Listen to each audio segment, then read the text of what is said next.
Recording on a historic day. Yes. To give a context of when we are recording this, the Screen Actors Guild of America is officially on strike. It's the first time in 63 years that both the Writers Guild and the Acting Guild are on strike at the same time. It's really exciting. Double strike summer. Worker solidarity. Yeah, really interesting moment in film history. Yeah, I mean, like, it's so, like, I know that this is gonna be something where we're in the industry. We want to be in this industry. The course of what's going to get decided now is going to determine our future, and there will be people who come after us who won't remember this moment, but we can say, like, we can remember all the thoughts and all the things that were happening, even if we weren't, neither of us are like even pre-guild, but like we're still, you know, fingers on the pulse. The where were you when the double strike happened questions will be interesting. Yeah, I'm feeling energized and hopeful. The memes.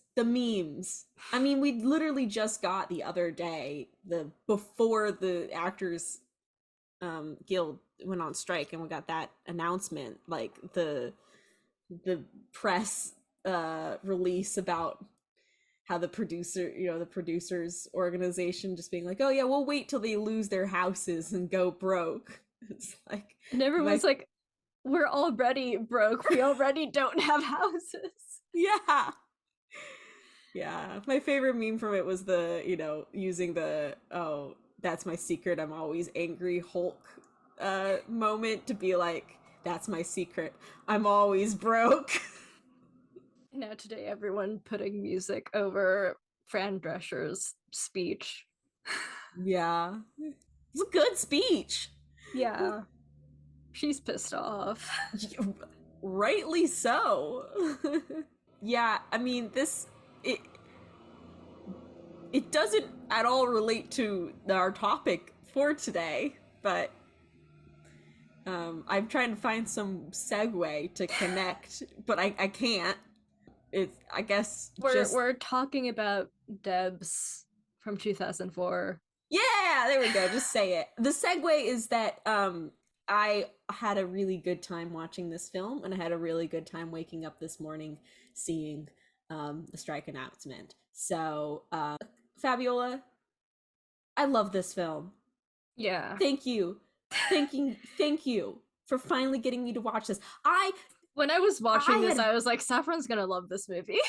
I loved it. I had seen, like, when people are like, oh, when you want to watch a gay movie, like, here's a movie to watch. Like, I'd seen it, like, come up so many times, and I had never really known, like, what the plot was. And I was like, oh, yeah, people, like, say it's gay. This movie's actually gay. Like, it's actually fully gay. It's from 2004, and, like, the main characters are lesbians, and, like, they're said that they are lesbians, and that's not really a big deal. Like, the conflict is not about them being gay and in love. It's just about, like, kind of a little, I guess, like, Romeo Juliet situation. Like, they're not, they're supposed to be enemies, but they're actually, have a thing for each other. But oh my god, it's so much fun! And it has a 42% on Rotten Tomatoes, and I know Rotten Tomatoes doesn't matter, but, like, this is good, and it's from 2004, and it's like, there was like 2 moments maybe that I cringed. Like, it's real, like, it's not like it's aged poorly. Like, it's still pretty damn good. Yeah. It's What fun. the fuck? What? This is a good film. Okay. Now I can go into why I think it's good. But like, what is it about? What is it about? Well, okay. You picked it. Why did you pick it? I've known about it. Like, I know it's like one of like the cute gay movies, but I've also seen a lot of photos and clips from it when I'm like, oh, this is so camp. Like, these outfits, they're so slay. Yeah. So this is okay. The plot is this group of 4 girls who are the top squad in D.E.B.S, which is like a kind of spy organization thing. There's a secret test in the SAT that is like secretly measuring certain abilities, and if you get a good score at that, you basically become a student spy. Yeah.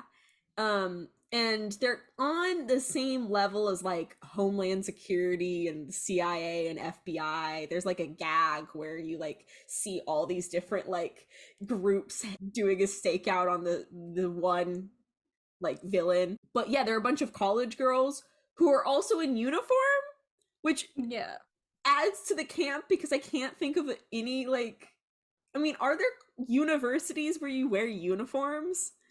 I don't know.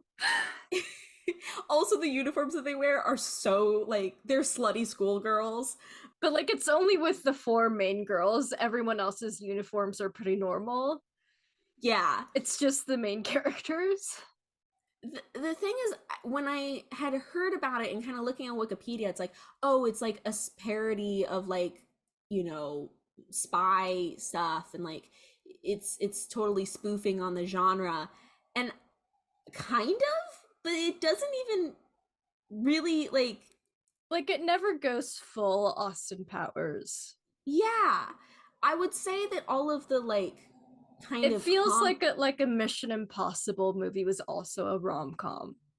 yeah, this the comedy and the parodying aspect, I would say, is all in like the visuals and the way like they kind of do certain visual effects, but in the plot it seems to kind of like, I don't know. I mean, I guess it's similar to Buffy in the sense of like, oh, isn't it funny that you have these like young adult girls like saving the world, but like it takes the spy genre, I guess. They're not really trying to dismantle it or anything. Like, there's not Like, any really like, there are stakes.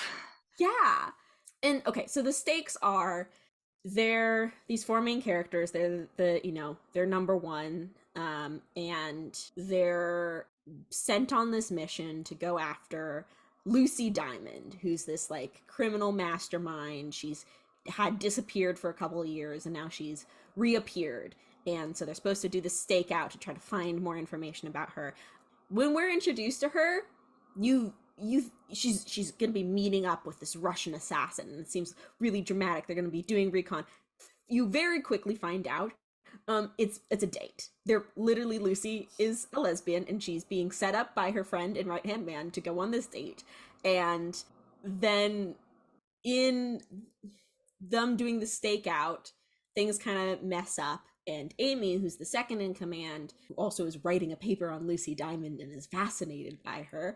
Her thesis. Yeah, her thesis, not just any paper. She bumps into Lucy Diamond, and then they talk and they meet, and they pull guns on each other, but they don't really start shooting, and they have something going on. There's a vibe. So then Amy like gets put in the spotlight because suddenly she's the first D.E.B.S who's survived meeting Lucy Diamond. She's lived to tell about it. And then everyone's like, you need to hunt her down. You're the expert. You're in charge of, you know, finding her. And Amy's like falling in love, and Lucy's immediately smitten. And so that's where this kind of like all of the tension comes from, the fact that, you know, Lucy's supposed to be the criminal mastermind, and Amy's supposed to be kind of the spy superhero, and they really just want to have normal lives, and Amy wants to go to art school in Barcelona, and it's really quite, the relationship is really quite sweet, and the actresses have really good chemistry. And yeah, I mean, that's the kind of the main plot. And then, you know, Amy is like, oh, I can't leave my friends, and then Lucy's like, gotta prove to you that I love you, and then it all works out, and there's a happy ending. Yeah, Do you think I described it yeah. well enough? Yeah, that's basically the plot. Yeah. My little supplementary text is from the website Girls on Tops, which is mostly like a merch site sort of, but it also has a bunch of articles in it. Oh. One of them is on D.E.B.S, and I took screenshots of various paragraphs of it. One of them is depictions of lesbians in contemporary cinema tend to shy away from camp. The 2010s have seen an increase of prestigious dramas starring queer women, from Carol to Portrait of a Lady on Fire, and more recently Ammonite, many of which have received critical and commercial success. However, plenty of jokes have been made about the type of films starring women in love. Prestigious period dramas of longing looks and yearning set upon a backdrop of inevitable tragedy and forbidden love. Lesbian films nominated for awards are melancholy romances where snatches of joy are fleeting and endings bittersweet. Missed all depictions of lesbian relationships be like this. Mm. Yeah, that that's such a good point, because this film is just so joyful.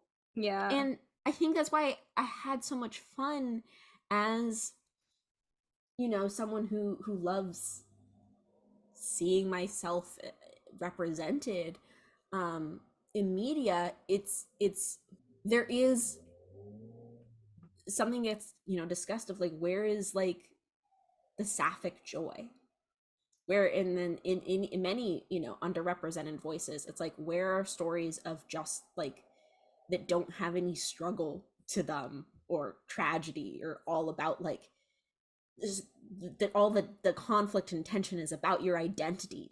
That gets exhausting after a while. And to have a piece of media where it's just like, it's a rom-com, and you're falling in love, and your friends are like, oh, are you good for each other? But it's not like, are you good for each other because, what, you can't date women? Like, there's a little bit of that, because Amy's friend Janet is a little like, what, you don't like girls, what?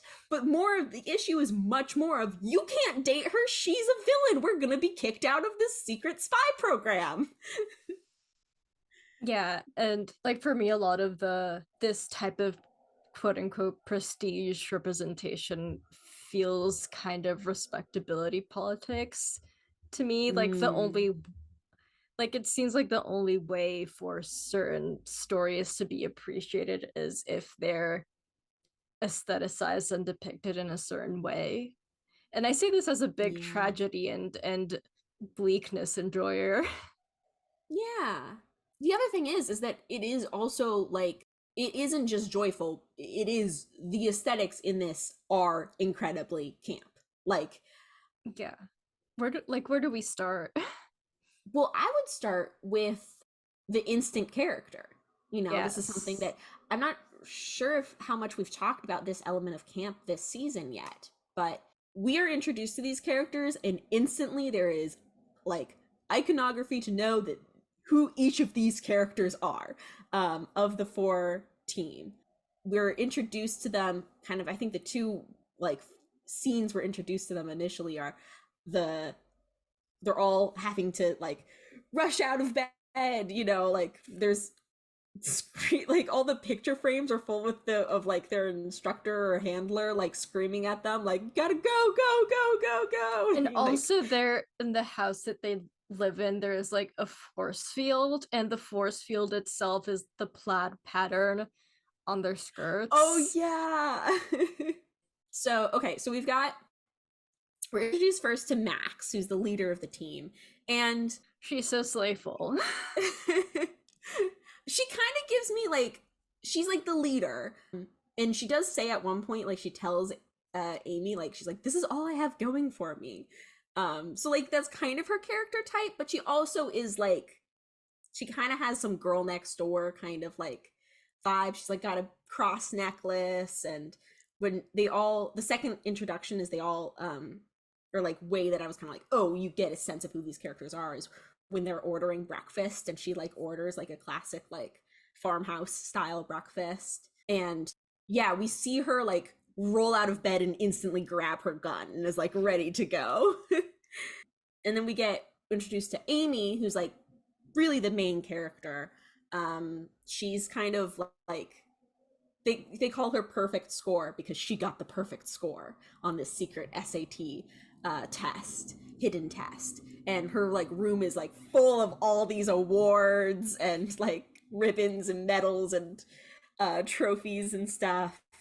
Also, she even though she does, you know, she ends up in a relationship with Lucy, she's also introduced by like her boyfriend who is in Homeland Security, is like trying to call her on all these different like her phone and like the landline and like their secret communication watches, and she's just like, no, like we're over.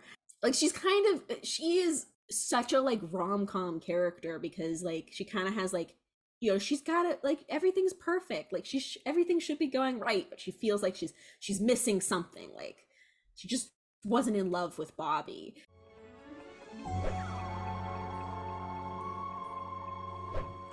Good morning, D.E.B.S.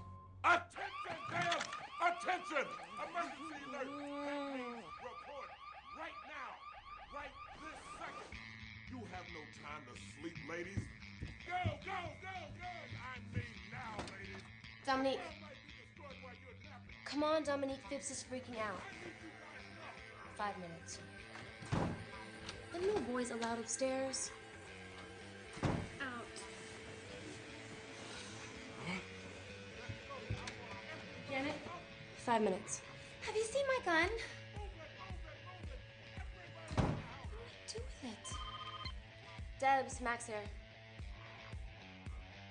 Amy, it's for you!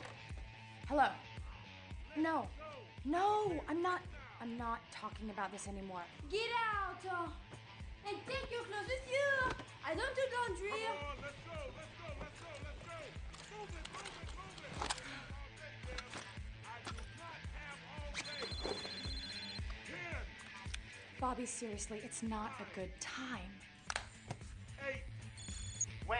When is a good time? Stop calling. Amy! 5, I'm coming! 3, After all we've been through together? But okay, then our other two characters, we've got Janet and Dominique. Janet is we're introduced to her. She's got this like really pink, frilly, girly room, and she's like frantically looking around for her gun. She's like, where's my gun? And she's like digging through a bunch of like clothing, and I'm like, love that so much. We've gone on and on about that clash of the feminine, Yeah, and the violence, and she kind of strikes me as a little bit of a bimbo. She's the least experienced. And then the final character, Dominique, she's French. yeah. Like that's her character. Like she's always smoking. There's always a guy in her room. She orders, just like when they're all ordering breakfast, she orders black coffee, and that's it. Yeah, and Amy orders like a tofu scramble and like a fruit smoothie with no dairy. Like Amy's the vegan, and they also have a callback joke later where they're like, oh, what's the, because Amy and Max are best friends, and they have this like joke that's like kind of like, oh, what's the first thing I told you? And it's like, you know, get off my bed. It's like, no, other than that. And it's like, what's the first thing I told you? Like, high protein meals are overrated or something. Like, so to me, like these very like archetypal characters reads as very camp. Yeah. And also their outfits. Like they're Yes. very classic sexy schoolgirl, but they all look slightly different on each of them depending on their personalities, and it's basically all they wear throughout the entire movie. Yeah. Yeah. They're like Uh, strapped with these outfits. Like they all have these massive guns on them. yeah, like ridiculous, like twirling, like, yeah. There's also like a crossbow gun that one of them Yeah. has, or like Amy has, that then Lucy steals. Also, though, one thing that's funny is that Dominique has a little like pouch on her like belt. And you think it's gonna be like has some spy gadgetry, and it's just full of cigarettes. Yeah. We've also a character who is less like kind of instant character, but still has quite a fashion sense. I'm curious, what are your thoughts on Scud, who is Oh, I love him. I thought you would. I knew Oh, I you love would. him. He's very casual henchman vibes. He's Yeah. very 2004 vibes. Like one of the ways I would describe this movie is 2004. Yeah. Like this movie is Yeah. 2004.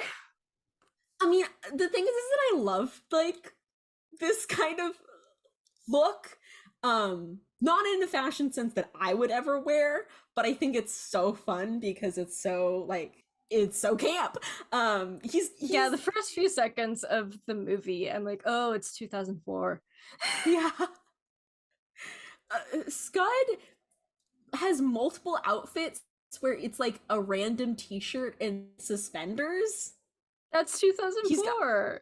he's got like pink suspenders that are like hanging loose at one point, and he's hot though. Yeah. Like that actor, now I'm blanking on his name, but he's been in I so think much it's stuff. Jimmy something, and I know he's been in a lot of stuff. Yeah, he plays a range of characters. Because he's in Westworld, and then he's also in like he's had these kind of more dignified prestige roles, and then he's also a reoccurring character in It's Always Sunny, where he plays just this like slimy, weird little guy. He's I mean, great, that's though. I all think of the he's Always Sunny characters. yes. That's how one would describe all of them. But he's got really good comedic timing, and I love that like he's just the supportive best friend. Like he's just like a good guy. Like Lucy He's and Scott are always supposed to like be lesbian rights. He's always Yeah. going lesbian rights. He literally just is like, Lucy, I want, you need to get out there, like I want, he sets her up with this Russian. She's also the Russian assassin is just like a Russian stereotype, thick accent, orders vodka. But like he just wants, her to like to look after her heart. And also there's like a little minor plot where like Scott and Janet are like flirting and like sending emails together. Also the montage where they're both on their like clunky ass PCs, so 2004. While we're still talking about fashion, what is your favorite look in this film, or like which of the Debs is your favorite? Oh, I loved Max and Dominique. Yeah. Like my Letterboxd review is literally Megan Good and Devin Aoki are serving unprecedented levels of mother. They are serving. Also, I mean, it's pretty cool that we've got like of this team, it's Max is black and Dominique is that her actress is Japanese American. Like they're not the leads, but it's still kind of like, oh, it's like a racially diverse, team. Yeah, I also kind of really liked Amy's makeup. Oh, Even that like blue even shimmer. in the end scene where it's like the concealer lips. Oh, yeah. The 2004 concealer lips. Well, all the dresses that they wear to the end game, which is like a dance, I guess. Those like Everything about strap. the D.E.B.S is also heavily color coded. Like everything is blue. Yeah. Every single That's a good thing is point. blue. I also talking about the special effects, it's some like it's bad CGI in many like scenes. it's very Y2K in the sense of they're trying really hard to be futuristic, but now the thing it's is that very retrograde and we're like, oh, what is that? to me it doesn't age badly because there's so much of the look of the film is over the top that like these metal spikes coming down from the ceiling that look so flat and so fake don't actually like take me out of the film because Yeah, everything looks like that. the look of traditional Y2K is very flat. Yeah. Like the specific Y2K futuristic designs, they all have this very flat look, and I do agree that the effects add to the vibe of the Y2K-ness of this movie.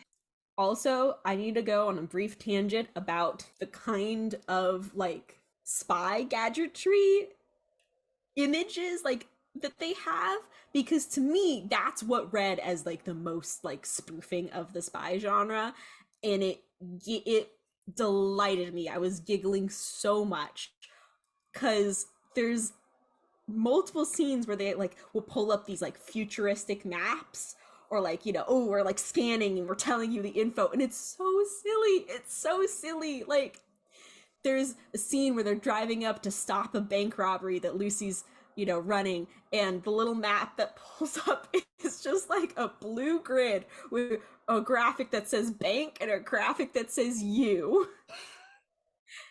And then there's another also, time where when Lucy's like outside their house and is yes! scanning for Amy and like all the bodies, it's like not Amy, not Amy, not Amy, Amy. Yeah. Also, the location card that comes up when we first are introduced to the like the base that Lucy and Scud has, it just says Evil Lair. Yeah. Like in 2004, before people are already tired and complaining about like the Marvel like location tags, they're like, we're parroting that. Yeah, there are moments where Lucy is kind of giving Dr. Doofenshmirtz. Yeah. Well, also, she's like misunderstood. Like she's not really that evil, which I think is so fun. Like But she also wants to destroy Australia.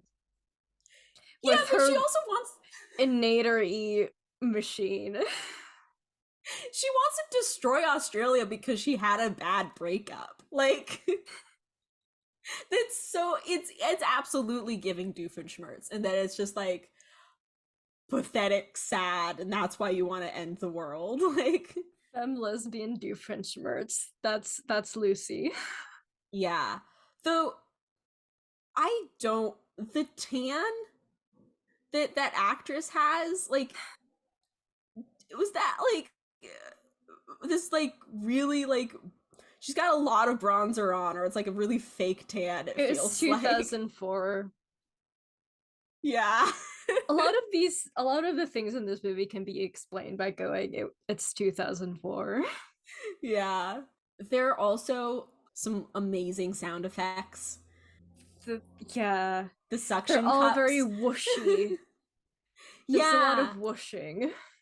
My favorite is when Lucy's breaking into Amy's place, because after meeting her, then she wants to go back and like see her again, and so she breaks into her place to like kind of kidnap her, and she like cuts a hole in the force field and walks through, and then like is using these suction cups to climb up the wall, and it's just like the fakest sound you've ever heard. And also you see that the suction cups don't really work because like one of them is like half separating from the wall. Yeah. There's also a lot of like there's many scenes where I'm like, they're standing in front of a green screen. Yeah. Their edges just looked weirdly fuzzy sometimes. It was so fuzzy. Yeah. I sometimes just looked at the edges of their faces and bodies just to like see the fuzziness, and I'm like, ooh. Yeah. But I do have more to read from the article. Yeah. There's this big section here that says Sontag describes camp as finding the success in certain passionate failures. In many ways, D.E.B.S could be seen as a failure. It failed commercially, it failed to cross over, it fails to be considered part of the unofficial pantheon of important lesbian films. It is not even as remembered as fondly as its campy lesbian rom-com sister, But I'm a Cheerleader. Yeah. It does not tackle any important issues affecting the queer community, nor is it artistically daring. It's shallow, a bright, tacky love story between a super spy and a supervillain with lines like, "This is espionage, not the Girl Scouts."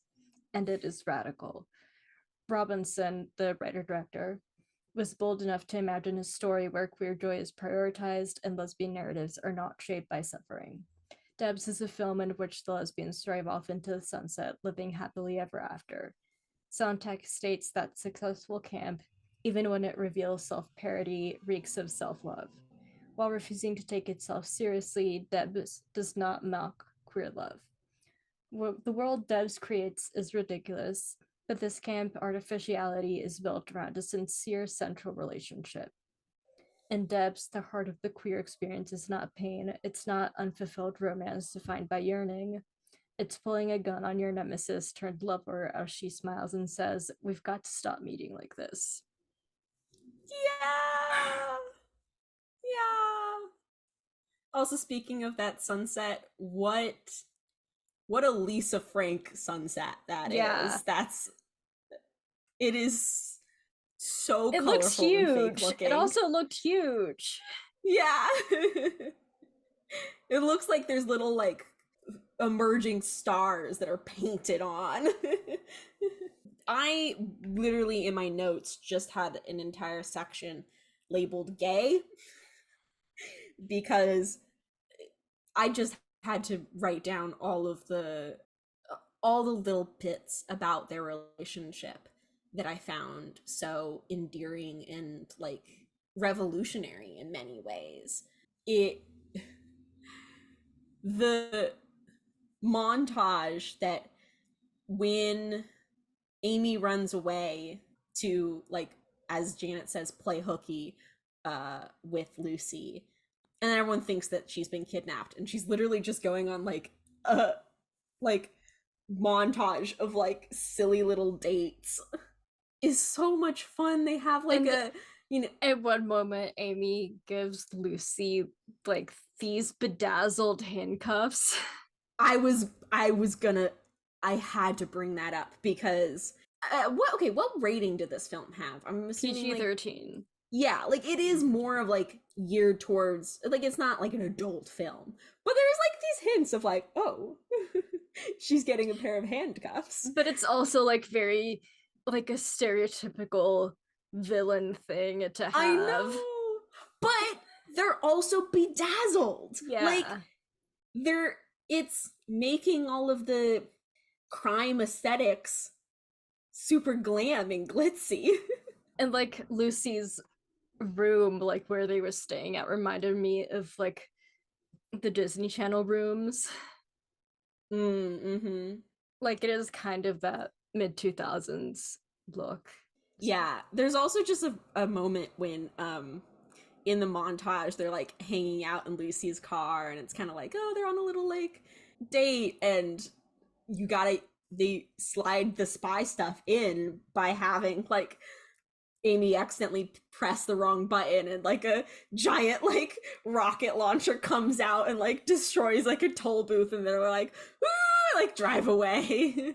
And then I also, like, even though this is very shallow, there is something to be said of there could be kind of a metaphor in a theme of respectability politics, or like just trying to be someone you're not, in that Lucy doesn't really want to be a supervillain. Like, she does. She has fun doing it, but it's not really like who she is. And then Amy, she she's got this perfect score, but she wants to go to art school. And all these people are trying to tell them they're someone that they're not. And the end of the movie allows them to be who they really are and go and pursue what they want to do, and like supports them like living a life they're passionate about. If there is indecency to be found, she is the root. If there is evil in this world, its name is Lucy Diamond.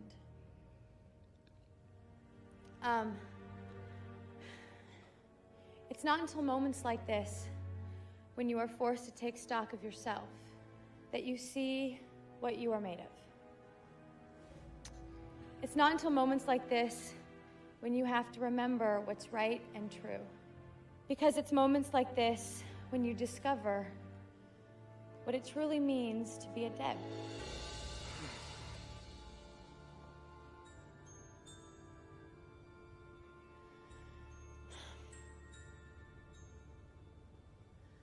Which is why I can't accept this award from you tonight. Because the truth is, the time I spent with Lucy Diamond were the happiest days of my life. And the only brave thing I've done this whole time is what I'm doing now. So if you'll excuse me, I have a date with the devil.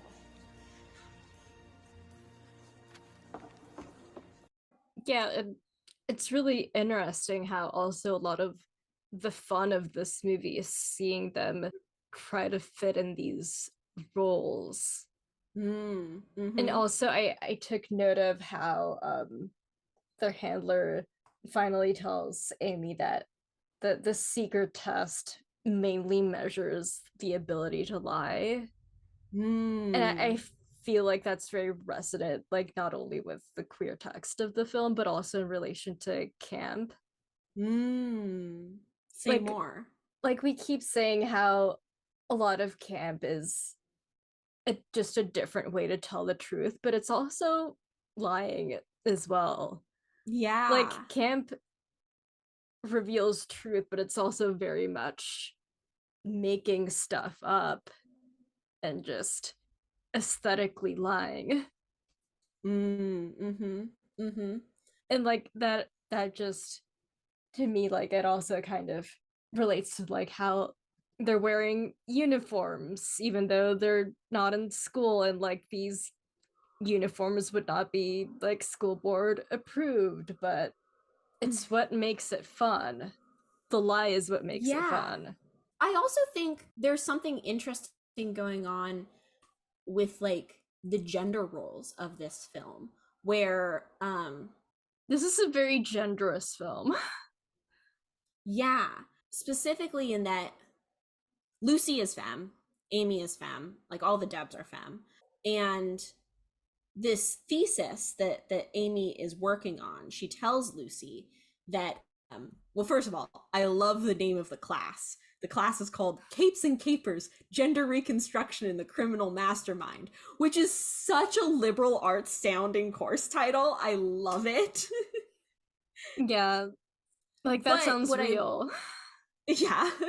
But Amy tells Lucy that her hypothesis is something along the lines of like, being in a male dominated field, Lucy had to be more ruthless than her male counterparts, kind of like prove herself, and that the psychological effects of that kind of like doled Lucy to be able to like love or feel loved.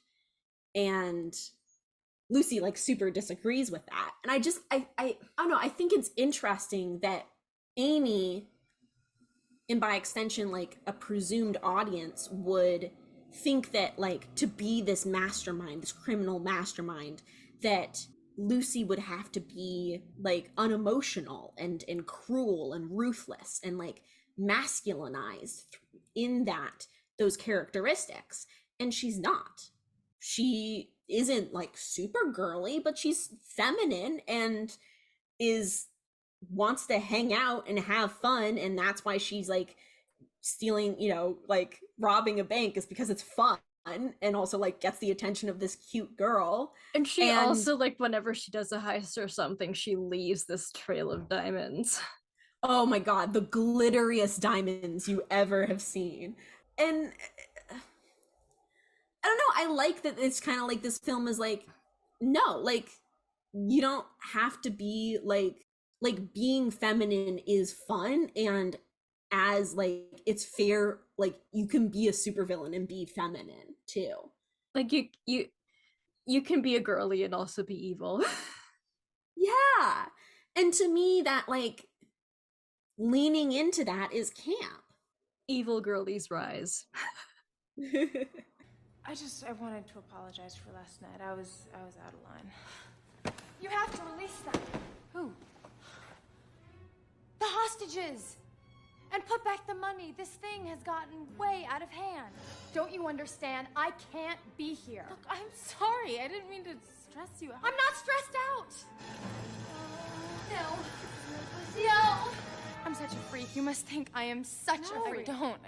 I'm sorry I wigged out on you last night. It's okay. It's just, I don't want you to get the wrong idea. Yeah. Okay. I mean, I really like you. Right. But I don't like you. Yeah, I gathered. Yeah, that's why I brought you here, so we could, just sort of clear the air between us. I mean, it's really sweet of you to go to all this trouble to shoot and all, but my friends are gonna wonder where I am. No, they're not. Why? No reason. Lucy! Oh my God, Lucy! Hey, come on, it's not like they're gonna die or anything. Let them out, I'm serious. Okay, Jesus. Booby trap deactivated. Happy? That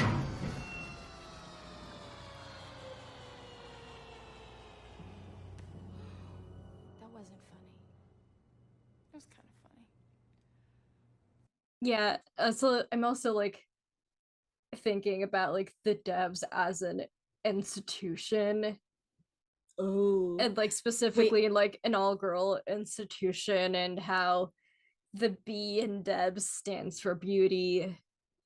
And how it's discipline, energy, beauty, and strength, right? Yeah. Yes. Yeah. Like, it just kind of reminded me of how in the 40s, when all the baseball players got drafted for the war, so every baseball game was now a women's league, so all the uniforms were basically dresses. Yeah. Even though in their practices and previous games, all the women would just wear quote unquote regular baseball uniforms. Like, there's this sense of, this is serious work, but you need to still maintain femininity, which kind of has unserious associations to it historically. Yeah, that is really fun. It is true that like there are these super spies, and it's not at all practical for them to be wearing short skirts, and But like, but that's the uniform, and that's like, it also doesn't like, it's camp not to have to explain why they're wearing that. Yeah, but to me it's also how the four main girls continue to feminize the D.E.B.S uniform even more by like taking it to like the sexy route. Yeah. I feel like with the main D.E.B.S just keeping exaggerated this sense of femininity within this institution, it kind of horseshoes or something into being subversive. Yeah. Well, I mean, like, I think it's interesting. I've seen a little bit of kind of conversation around with the Barbie movie coming out. Diablo Cody said that she was initially like writing a film, a Barbie film that like wanted to be like, they wanted Barbie to kind of be like a feminist Barbie that she felt was like anti-Barbie. And my thoughts on this are, I think that for the most part in blockbuster films, female characters up until recently are not really allowed to be action stars and feminine at the same time. Yeah. Like specifically in regards to like action movies and movies that are supposed to have a quote unquote crossover appeal. Yeah. Like there is a kind of femininity to say like the Charlie's Angels. Like they are sexualized. And I'm talking like the 2000s Charlie Angels. Yeah. But they aren't, as far as my memory is, because I haven't watched that film in so long, they aren't like the poster is them in like tight cat suits kind of.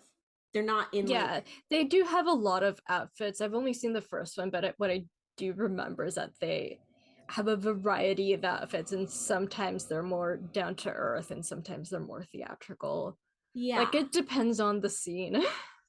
But like the D.E.B.S are, I mean, they're like, yeah, they've got their uniforms. And that's all they wear. And it's kind of this distillation of these feminine action heroes, spies, super spies in these sexy little schoolgirl outfits that, like, I don't know, I can't think of anything else like that, where they're badasses, but also like a very specific kind of femininity. Yeah, like this film refuses to let them not be hyper feminine. Yeah. And like it feels like a statement being like, yeah, this is really superficial, but it's also fun, and you don't really find it in most other movies. That's such a good word, superficiality. Because like, you know, again, like thinking about the Barbie movie, like over the top fashion and or like, you know, like makeup as like, you know, the idea of like makeup as your warrior paint. Like there was a kind of like era of femininity that meant something. You were wearing makeup to mean something. And the thing with like Barbie and the Barbie movie coming out is that it doesn't actually really mean much. Like Barbie can be anything, and that is incredibly empowering to girls and a certain kind of feminist of like, but you, when you're a kid playing dress up with your doll, you're playing dress up with your doll because you like the little outfits. It's like it doesn't mean anything else besides that. And that is nowadays, I think, is becoming like a little bit more like with the bimbo movement.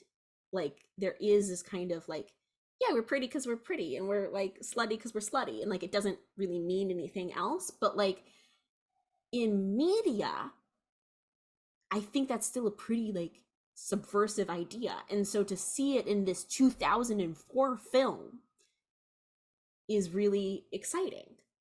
Yeah, and also like the general aesthetics of the 2000s are very camp and superficial. Like the 2000s are like the decade of superficiality. And yeah, I feel like in terms of narrative film, for a lot of like specifically mainstream work and very high budget work, it's often superficiality is often regarded as something nefarious almost. Yeah. Like the concept of superficiality is always treated as inherently disingenuous and nefarious, where yeah, but it's not inherent. It's just, no, it depends on how it's used.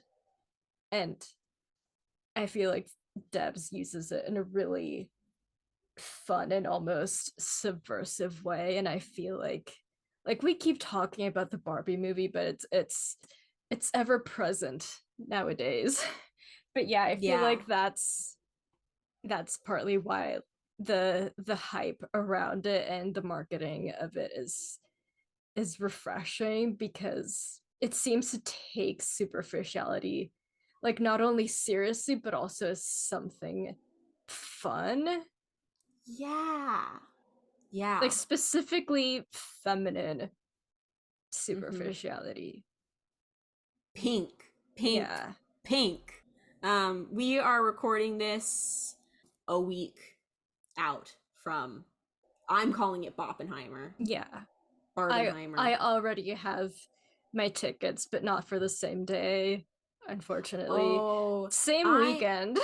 I am doing the same day, not same theater, but same Mm. day, and gonna have to have like, we'll have like 40 minutes between movies to get from one part of the city to the other.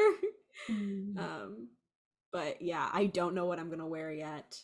I'm trying to think of what else to say about D.E.B.S other than one of my notes is just car sofa.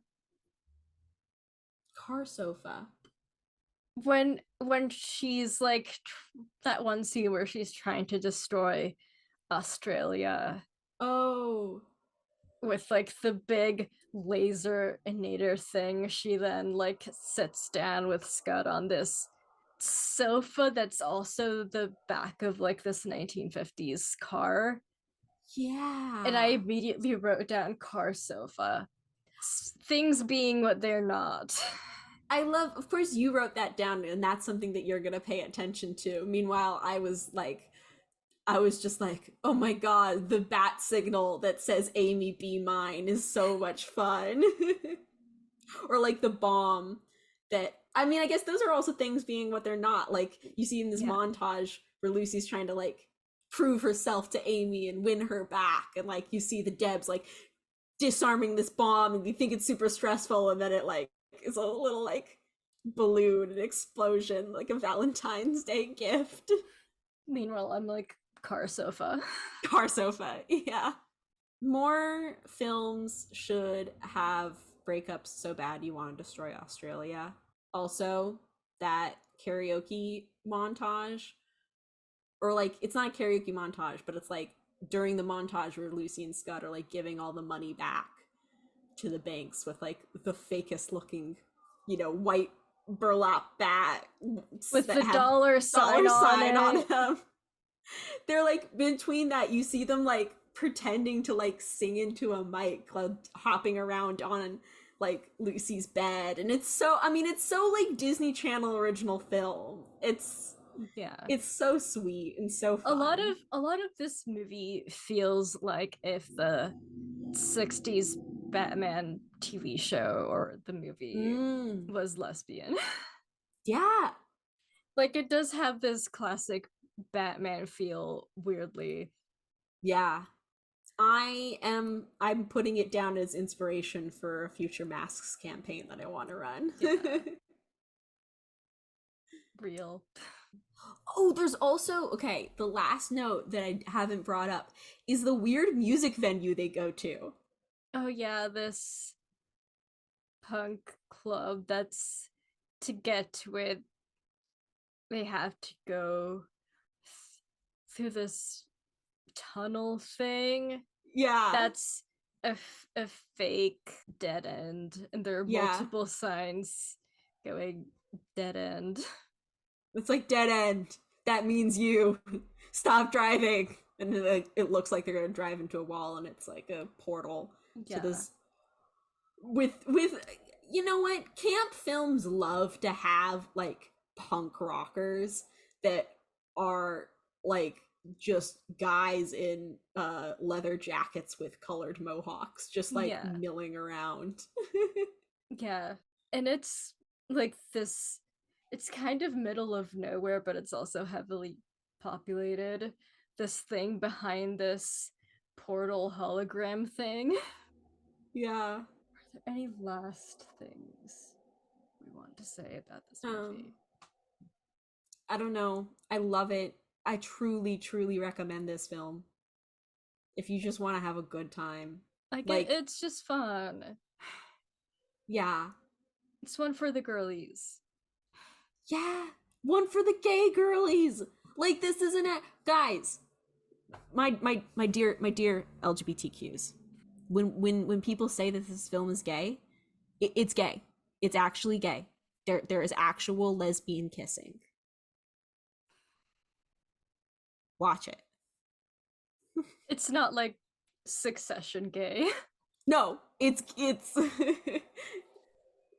I love I love the films that people are like, this is gay, and it's just it's subtext that you get the vibes. Love those films too. Adore it. But like, sometimes you want to see a film where it's text. Yeah, it's straight up text.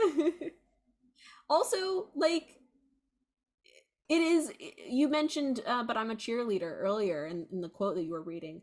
Very, like, it definitely feels very similar, but also like, but I'm a cheerleader at times is kind of heavy and like deep.